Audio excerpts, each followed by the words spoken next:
Hello, you lovely listeners. I'm Amy. Welcome to the Really Good Conversations podcast, where we will delve into the minds of the business people we have met in the process of launching our first card game. We will be uncovering their secrets to success, their biggest mistakes, and sharing the key lessons they have picked up en route. So, if you're looking for an engaging chinwag mixed with business insights and a good pinch of fun, you're in the right place. Let's have a really good conversation.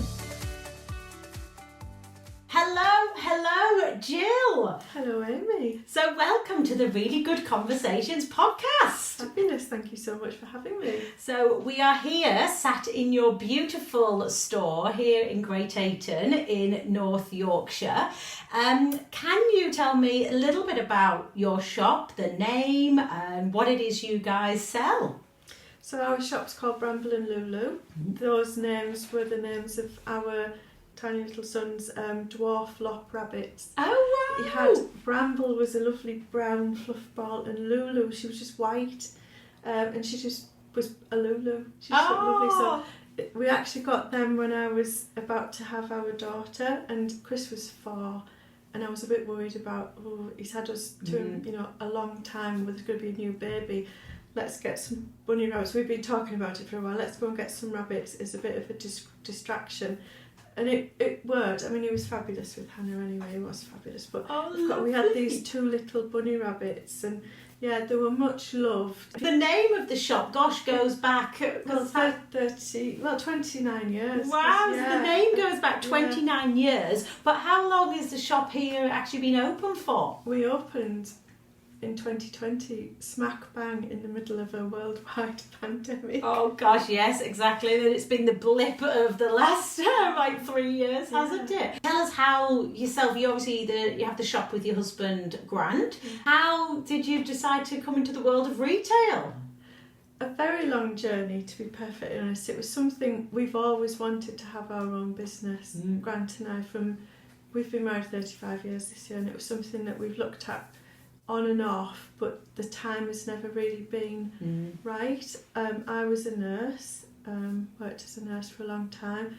Grant, as an electrician, trained locally at ICI, and got into the world of scheduled maintenance and planning and that kind of thing. So he picked up more qualifications, lots of skills on the way. And in 2020, it's the second time in our life that we've made a 5-year plan, and it's gone a bit Pete Tom. So about 2019, we said, right, a 5-year plan, that's 5 years till Grant retires. And at that time, he was working in the Middle East, and I'd stopped nursing, and I was going out and having a month in the Middle East with him and a month here, seeing the children and elderly parents and what have you. So we had a 5-year plan, and that particular year, 2020, we had about 4 holidays and lots of flights booked. The idea was we were in the Middle East, we were in near Dubai, big hub airport. We would go to Sri Lanka and, maybe another trip to Australia and do things like that while we were there. And then when we came back to the UK when Grant was 60, we could travel Europe. Yes. There's lots of Europe we haven't seen, and also the UK. So that was the plan. The plan was to go, and it went retirement, travelling sort of world. So our first trip that year was to Oman. And unfortunately, the poor Sultan passed away overnight as we were flying, and there was lots of people coughing on the aeroplane, and we'd started to see things in the news. So we ended up in this beautiful hotel, being kind of a bit stuck in Oman. We had a great time. We met loads of other people, and they put all of the holiday makers, if you like, they put us all in an executive suite on the top floor of the hotel to keep us all together, and we just kept each other amused. So we played board games. We met a fantastic barrister from London. She was really interested to talk to. We met a pilot. Wow. It was really... And what month was this then? That was January. January. So yes, just before I guess everything was sort of taking hold. So then how did you jump from that hotel to going into a store? Well, so I didn't go back to the Middle East in March as planned, because I said to Grant, I think everything's going to get stopped here. Yes. And I don't really want to be stuck in the Middle East because, parents and what have you. So I think I should stay at home. And blow me, on the 23rd of March, which was Grant's birthday, he got the call from his boss to say that they're closing the road from Bahrain into Saudi Arabia, the causeway, can you gather everybody, gather the troops, and we want you all in Saudi so that the office can still work. Wow. So that was that. And anyway, Grant was very stuck in Saudi Arabia, I was very stuck here, and he said after a couple of months, I think I want to come home. So we managed to get him a repatriation flight, and he got home and we did our 2 weeks quarantine. And then we had another few really idyllic weeks. Things started to open up a little bit. We could go and see the children, one thing and another. And he said to me, I think I want to retire. And I was like, oh, wow, yay. But now we can't quite go travelling. yeah, so that was that. And after a couple of weeks, I said to him, because I had retrained to make curtains and blinds. I've always loved sewing, and that's really something that I wanted to know how to do to make really high-end quality soft furnishing. So I went to York and I did that, and I said to him, we can't just do nothing. My background is a cardiac nurse, and I've seen, unfortunately, far too many people who've been very busy, very active, then retired and just stopped. Yes. And sometimes that just very sudden change in lifestyle can result in a heart attack or what have you. I said to Grant, we've got to keep moving, we've got to keep doing, we've got to keep busy. I've seen a little shop, will you come and have a look at it with me? Then he came and he looked, and I think he was just humouring me. And the more we looked into it, and I'd already written a business plan, I was about 25 steps ahead of him. Fantastic! We wrote the business plan, we sat on the bench down on the high street and we counted the footfall, and we said, well, there's actually quite a lot of footfall in the shop. The rent was really reasonable, let's give it a try. We can say we've tried it. So that's how we started with the shop. So that was June 2020 when we took the shop, and we opened in August 2020 with face masks and sanitizer, and everybody's still a little bit nervous, but I'd signed up to be a French chic paint stockist. Yes. I'd been using that brand of paint myself, and I just loved it. And I said to Grant, until I get the soft furnishings up and going, that will keep people coming in. It'd be like the backbone of the shop.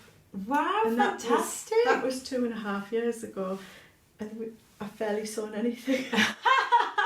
So the curtain shop idea was completely morphed into something else, which I suppose is business, isn't it? It's being nimble and revisiting your business plans, and if one thing doesn't work, thinking, oh, actually maybe we ought to look at something else. And my husband's qualities and his attributes, he's a great detail man, and he literally data mines the till.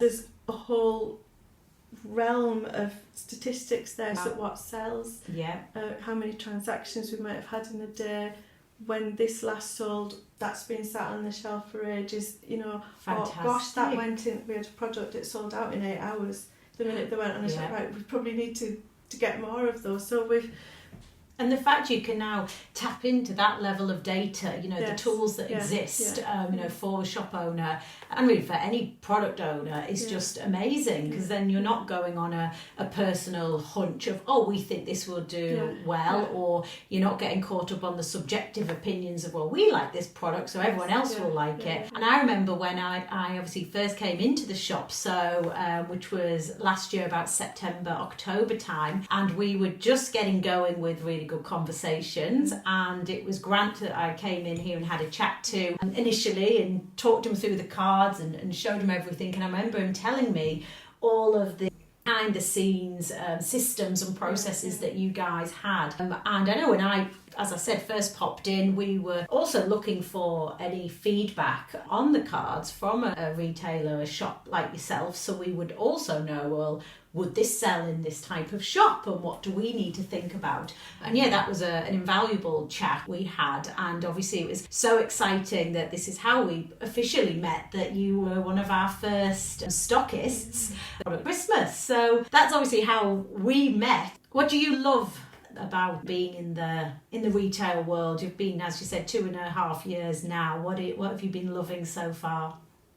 It's got to be meeting people. I know that we're moving towards online shopping experiences, if you like, but there's nothing like actually going into a store and seeing the products. I'm a consumer myself. I love fabric, I love textiles, so I would far rather actually go and spend an afternoon in a textile shop selecting than I would to go online and think, oh, I wonder what that's going to be like. I wonder how going to feel what's the weight of the fabric, that kind of thing. So I think a lot of people are like that. Plus, it's just nice to be able to have a chat. I mean, yes, we've opened a shop and we hope that it's a little community shop and people don't have to buy. We wave at lots of people as they go back. That's just nice, isn't it? That little bit of human contact.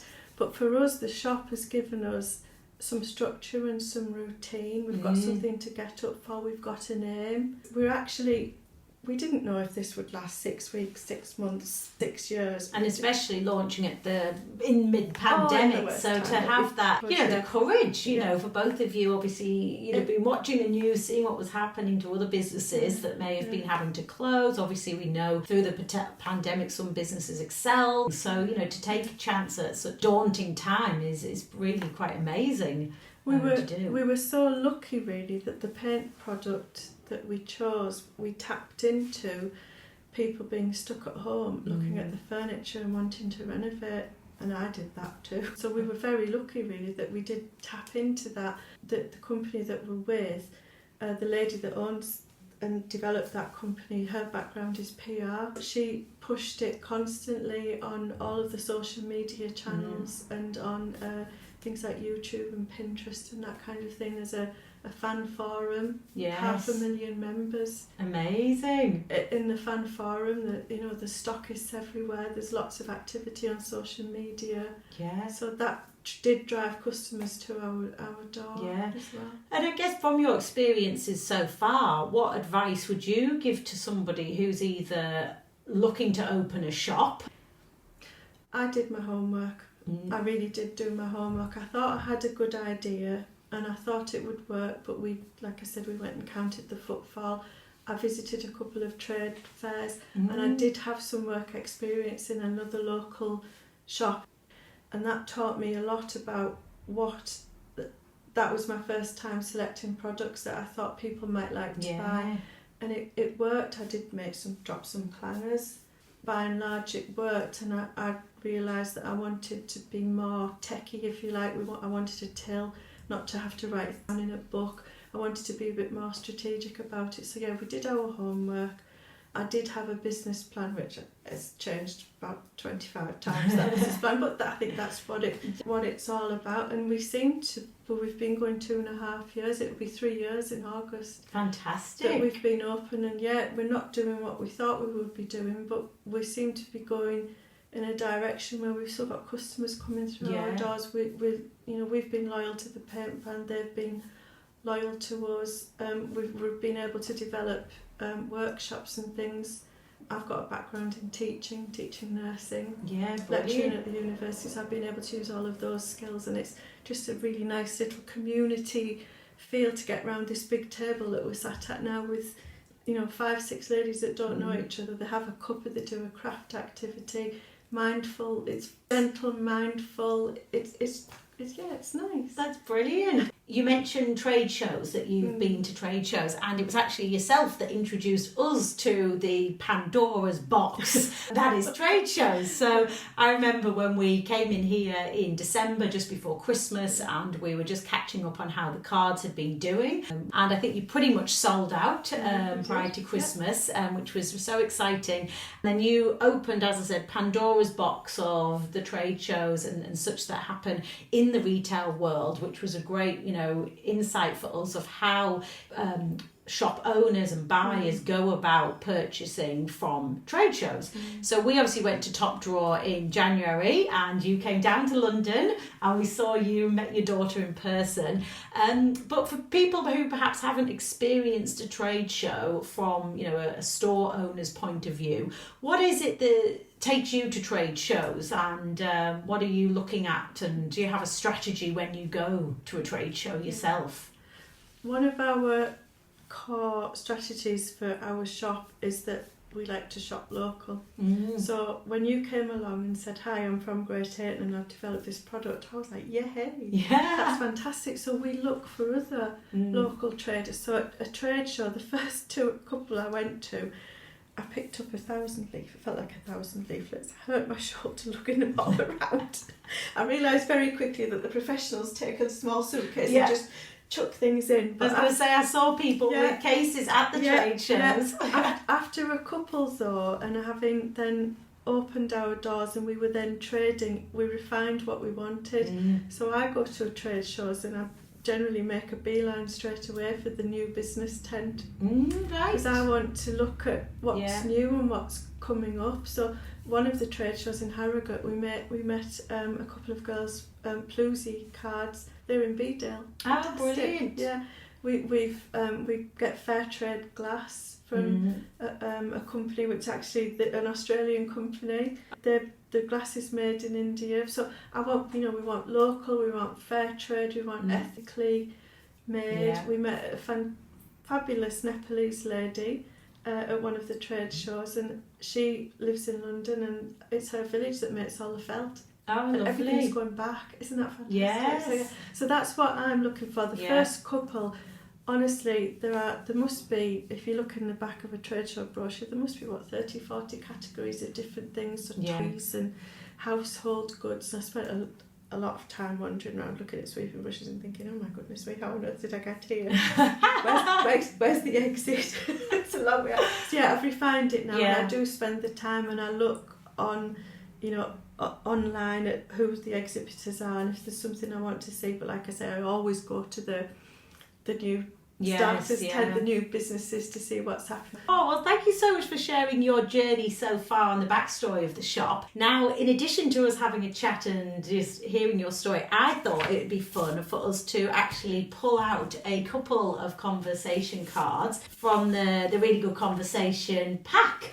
So obviously you guys are stocking these at the moment here at Bramble and LuLu. You've got the first editions, you've got the couples cards, and you've got the alphabet cards as well for the kids. So I am going to just pull out a couple from the first edition pack, the yellow pack, and ask you these questions if that's okay, Jill. Yes, fire away. Number one, what job have you enjoyed doing the most in your life? Honestly, it's this one. Oh, brilliant.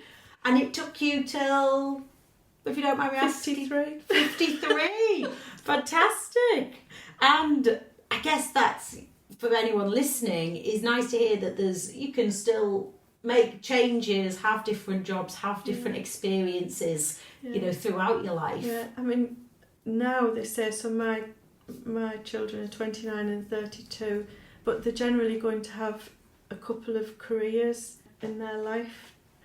50-somethings, my husband and we now have second careers. Yes. I have to say, a lot of I loved being a nurse. I did love being a nurse until it got really stressy. Yeah. And then I didn't love being a nurse, but I loved my patients, I loved the contact and all of those communication skills. And I actually spend a lot of time here. Yes. Talking with people, and it's lovely sometimes just to say, hello, how are you? We don't do that enough, do we?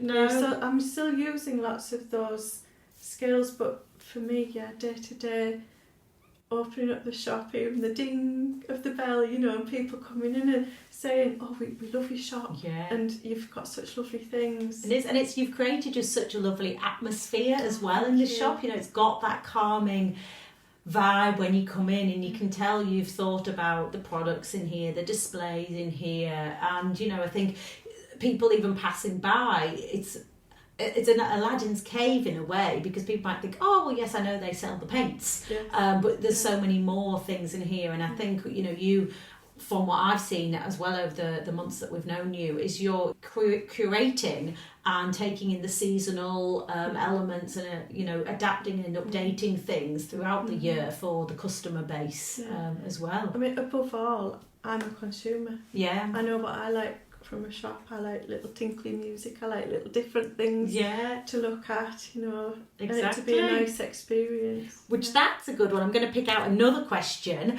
If money was no object, what one thing would you buy? When I was a senior nurse, I had to do a management and leadership course, and I can't remember the man's name, Stephen.